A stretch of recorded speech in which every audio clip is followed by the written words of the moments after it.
Hello everyone. I'm doing a deck profile on, sorry about that, my Kruphix commander deck. I actually had to re-record this because the camera came out sideways for some reason, so hoping doesn't do it this time.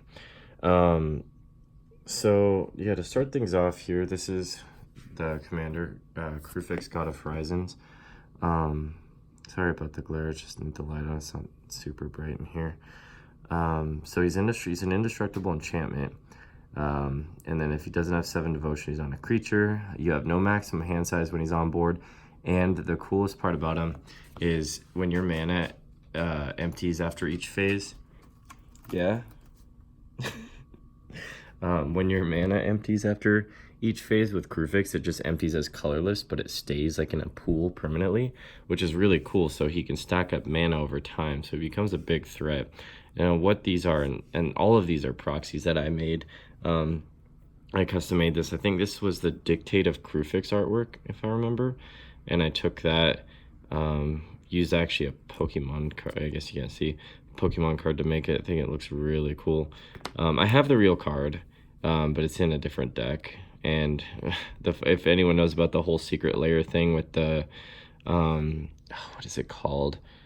The Theros, all of the gods in the constellations, we ordered this like 3 months ago and it still hasn't arrived, so still waiting on that. So yeah, what these are is with Kruphix, I always noticed that I had to keep track of my mana all the time. When it empties as colorless, I made this as like the little colorless tracker. So how it works is you have your dice, you know, whatever dice you want to use.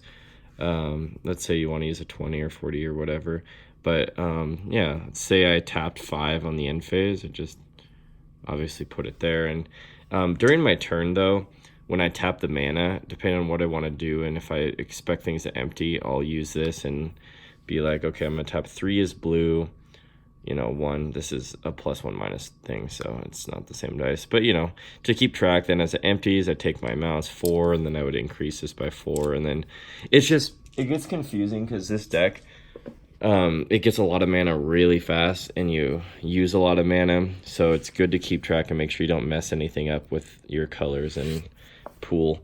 So yeah, that's what those are for. These were made with Pokemon cards too, believe it or not.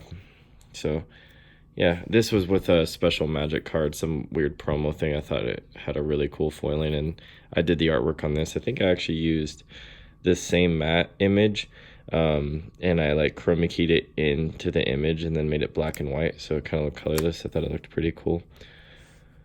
So yeah, all right, moving on. I tried to organize this. It's not the most organized, so I'm just gonna try to go through this the best I can. This is my first time ever doing it. If you guys like it, you want me to do another one, and you know, let me know. I haven't really seen that many deck profiles, I guess. It's more like deck text, like things you can add.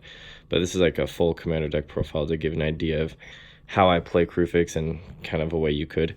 So it runs a big Eldrazi package because the big amounts of mana you want to put in big threats. And I don't really like doing loop combo decks. That's kind of all what our local tournaments, the competitive ones. It's just Flash Hulk and Food Chain, and you know, all that stuff is just like, hey, once I get this combo piece, I win, unless you can stop it, you know.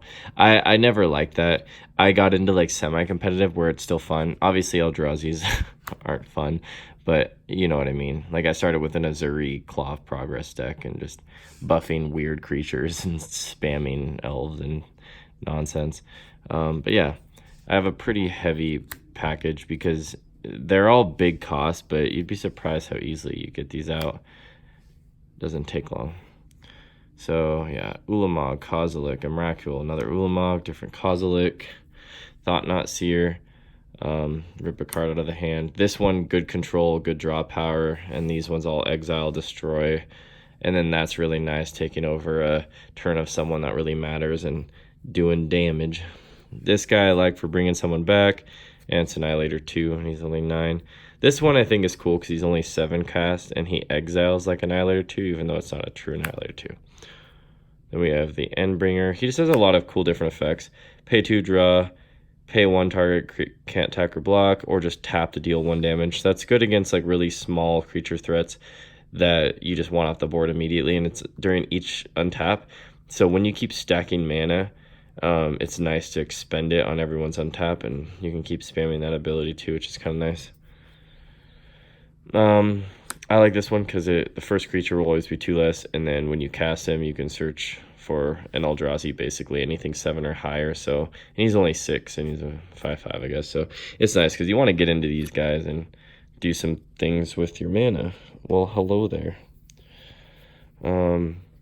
Okay, so that's it for the Eldrazi lineup. And then one thing I was just going to mention that's optional, I have a couple decks that have Eldrazi's in them too.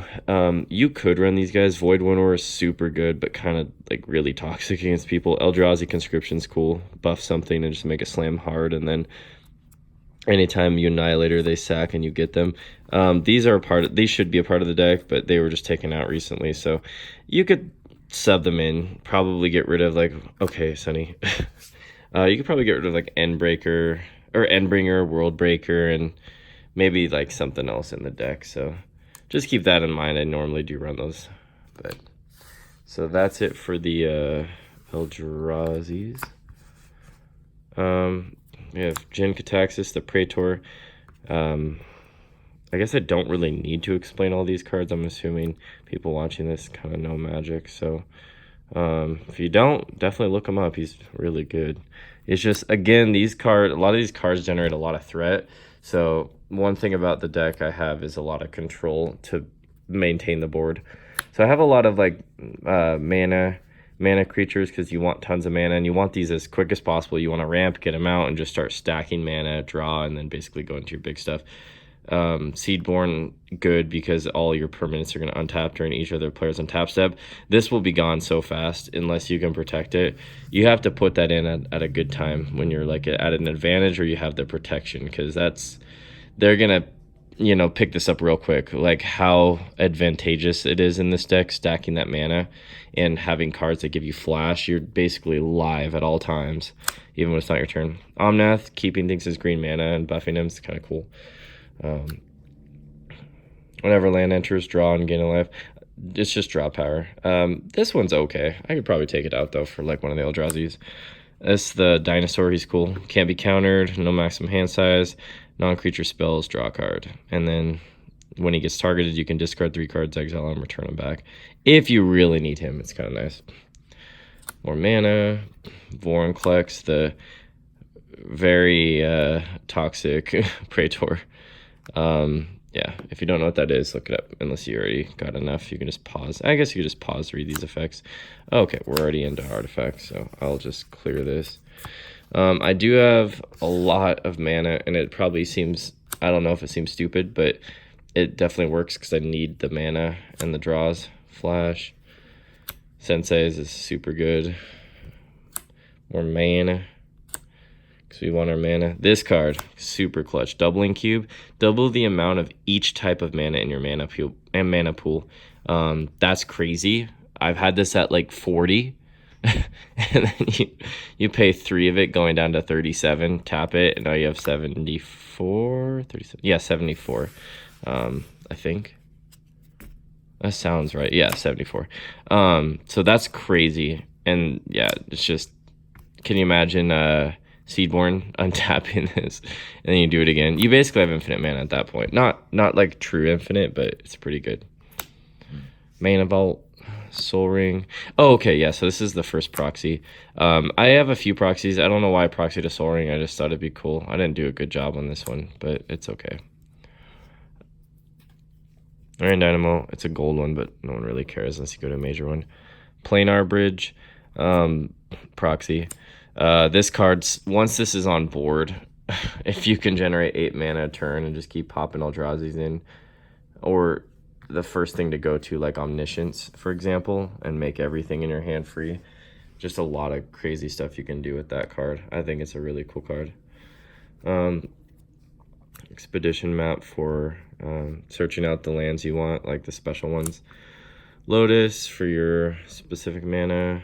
Crypt, early game, getting ahead. Only problem I ever saw with Crypt is this deck can stall, but it stalls like really well. But if you have Mana Crypt on board, you're You know, you kind of have to get rid of it at some point when you don't need it, or just hope you get lucky with your coin flips. So that's actually it for artifacts. I don't really have things in order, so I'm sorry. I know some people, I've seen some people, and there's another cat. What's up, dude? Want to watch my deck profile with me? I see a lot of people that have it pretty organized, but this is more of an experiment just to see if anyone enjoyed it. So anyways, that searches out your mana. It's like really out of order. So I have a lot of counterspell type dealios. Searching out, that gets your sorceries in your instance, which is nice. There's a counterspell, that's a proxy I made. I have a lot of counterspells, but I kind of had a theme going with making those and experimenting with it. So I was like, you know what, why not? I usually play at home, mostly with friends, group of friends. Mana Drain, Cyclonic Rift. I feel like this card very well should be banned. I think it like ruins Commander. Like Commander is supposed to be fun, and that there's nothing fun about wiping everyone on the board out, bouncing everything back for 7 mana. Like that's just crazy. But this is not bad. I'm gonna use it because why not? Finale of Revelation, super good. So X cards are so good with draw power in this deck with your unlimited hand size. You rack up 10, 15 mana, drop this down, sink all of it. You get, with 15 mana, you get 13 draws, and then you trigger its effect. Unlimited hand size the rest of the game. You have all these resources, untap your lands. It's like crazy. Getting more mana, getting more mana, getting more mana. Draw power plus more land.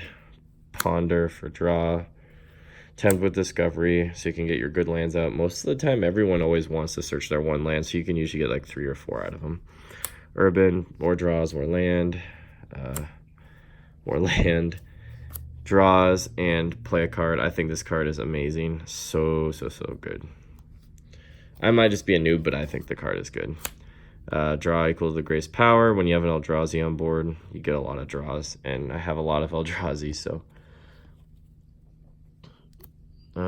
This one's cool. It's kind of expensive, 5 to cast, but it gives you 2 of any lands you want. They do come in tapped, unfortunately, but if you can play it and you're not like about to die, or like really losing, it's cool. You can get some good lands in.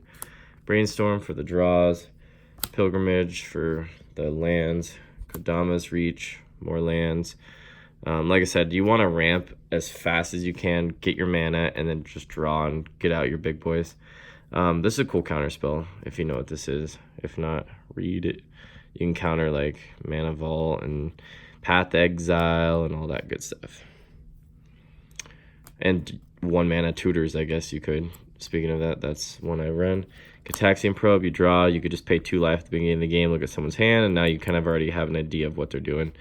I think that's cool. Or whenever you get it, it's always best to like have that in counter spells, because you're like, okay, now I know what I want to save my counter spells for. So I think that card is super good, and it's really cheap too. It's like 40 cents. Another proxy I made, Force of Will. Yeah, and that's it for sorceries and instants. And I've changed this a couple times, and like I have different things I've subbed in and out. But that's just that's my current lineup. I think it works pretty decent.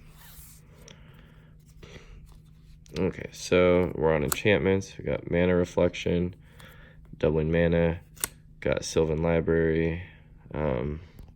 That's really good for getting extra draws if you can take the life and putting cards back, I think is what it did.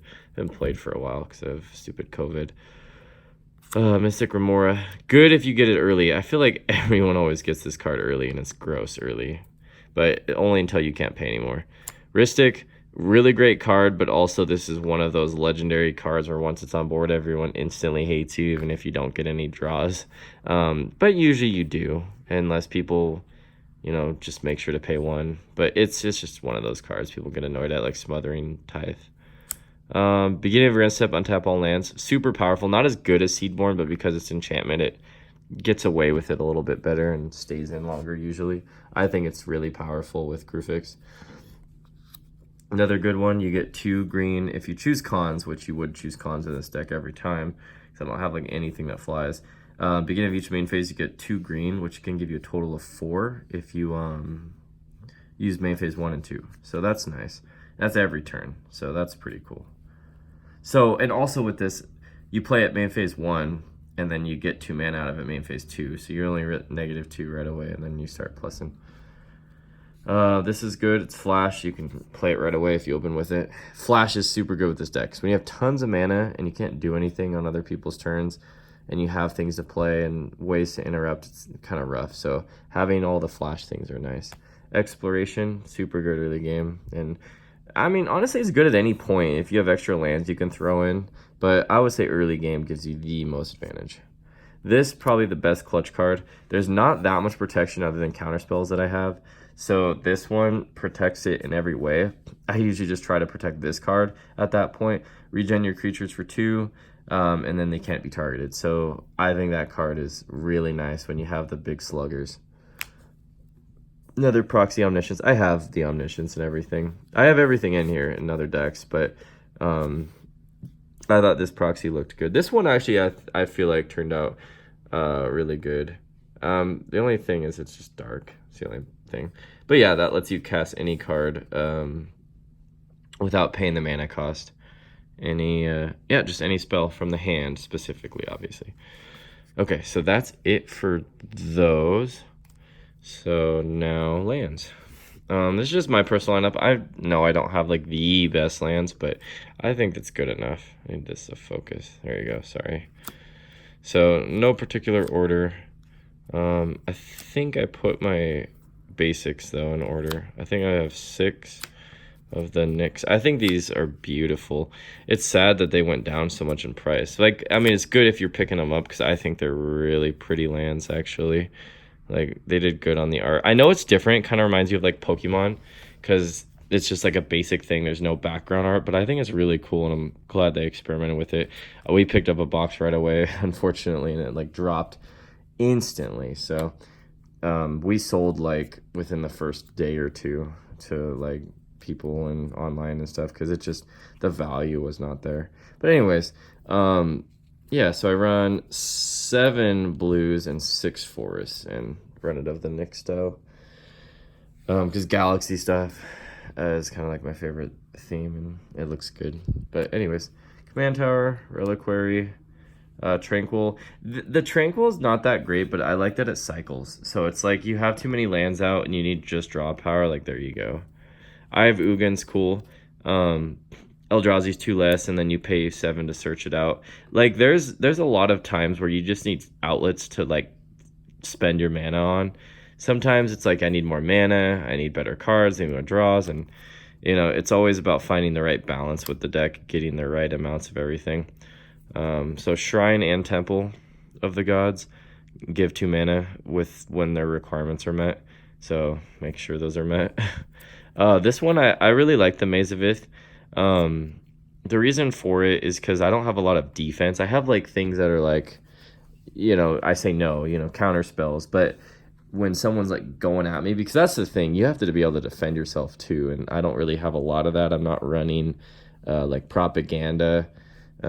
I've tried different builds with and without it. I can run propaganda, but that's for a slower build. This is a little bit faster.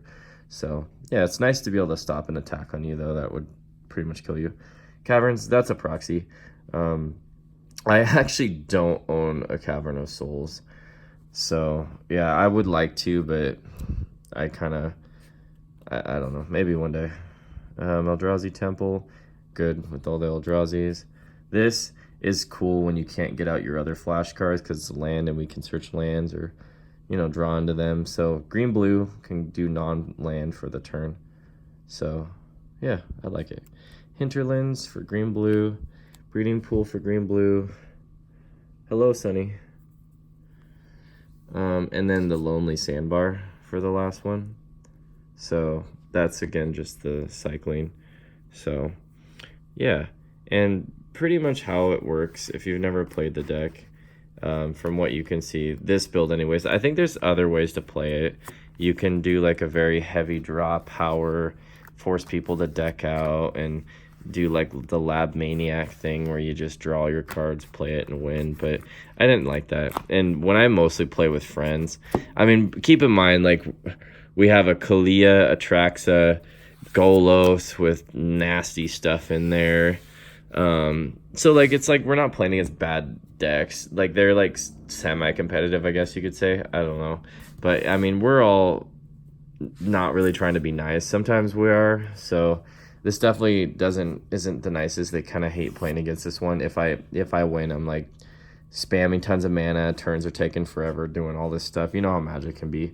So I have some other less competitive ones. I'm thinking I'm gonna watch how like this video does if people like it, and might upload some of our other friends' videos and my girlfriend's Kalia, and maybe one of my other ones. I also have my first completed deck, like one that I thought was really good for what it was, believe it or not, was Saheeli, the Gifted. Sorry about the glare. I know it's off topic from this video, but it is what it is. You can create a servo for +1, and then a second +1. Every artifact you have on board, the next spell is one less, so that can stack. It's really cool. And then the -7, you dupe all your artifacts. So I have a pretty interesting build with that only runs like 20 something lands, and it's really fast. I feel like I've made it as fast as Saheeli can possibly be. Like turn 3 crazy plays, like not win con, but just like big stuff come out of nowhere, and something you don't really see from Saheeli. So maybe I'll show that deck too. But if you guys want to like see our games ever played once we start playing or anything like that, let us know. This was just kind of a test video for fun, just to see if anybody enjoyed, because I don't see like actual deck profiles very often. So yeah, anyways, well, I hope you guys are all hanging in there with the whole COVID thing. It's crazy right now. I know a lot of Magic people are either just now going back or have been waiting to go back for like locals and all that. So it's just been crazy. So I'm excited to test this out again at the tournaments and see how it does. I usually do all right, but I always lose to the loop decks that they get that one piece and then it's like basically game. I always have used my counter spells to save crucial parts of my own play, and then nobody stops them from doing like the Flash Protean Hulk nonsense. That's the only thing I don't like about Commander. I feel like Commander is supposed to like be different every time. And I get decks like Slivers, like you're gonna search out certain combo pieces, go for game. But like what I like about it too is you can do different things. You don't have to do the same thing every time. But with those loop decks, you're really only just getting those few cards and then hopefully having game. It doesn't seem like they have a backup plan. So I don't know. That's just my opinion. I know really competitive people are going to say like other things about it, because it's like obviously you want to be able to win as quick as possible. But I kind of like when Commander is more of an actual fight, when you're really just duking it out with everything you've got. That's what's fun to me. So anyways, hope you guys enjoyed the video and have a good day. Bye.